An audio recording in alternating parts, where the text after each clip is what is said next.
Massanassa multiplica per 6 la taxa d'incidència del coronavirus. D'ací la importància de la crida a la responsabilitat que han fet les autoritats locals i també les sanitàries. Carmen Domingo, què demanen al veïnat? Carme, fonamentalment demanen a la població que s'autoconfine, que es quede a casa, i és que, com heu dit, el coronavirus castiga i molt esta localitat de l'Horta Sud. Així, a Massanassa, la incidència acumulada supera els 1.500 casos per cada 100.000 habitants, i per a que es facin una idea, se considera de risc estem una població quan supera els 250 casos.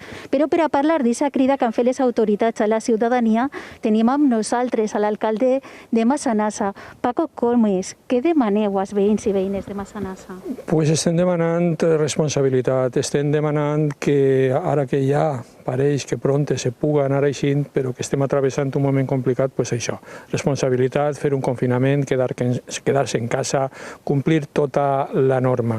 Al mateix moment també sí que és de veres que li vull donar les gràcies a pràcticament tota la població que sí que ho està fent, s'està confinant com cal, però sí que n'hi ha gent que a lo millor se fa una PCR i no se queda en casa i a lo millor el resultat després és negatiu. Si uno se fa una PCR té que quedar-se en casa i per supòs si uno té que estar confinat perquè és positiu, no pot eixir. S'ha detectat algun cas i jo demano, per favor, a tota la gent que fem aquest esforç final per començar a eixir d'esta situació complicada.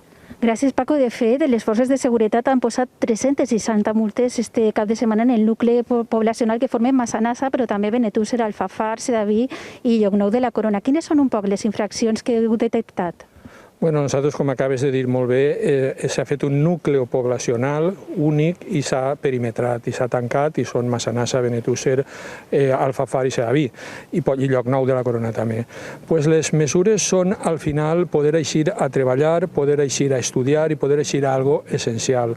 Per exemple, comprar, no se pot ni entrar al nucli o gent de fora, ni la gent del nucli pot eixir a comprar o a qualsevol altra cosa que no siga justificar en aquest desplaçament. Estan detectant, com tu has dit, s'han fet 360 denúncies en aquest cap de setmana que se sumen a les altres 300 que se fan des que va este tancament perimetral. Ja són quasi 700 se detecta gent que entra principalment al centre comercial o gent que ix, a lo millor d'ací també, a algo que no siga una situació de treball, estudi o el que siga. Gràcies, Paco. De fet, cal dir que els infractors s'enfrenten a multes que van des dels 30 fins als 600 euros, però més enllà de les sancions, el més important és la responsabilitat individual.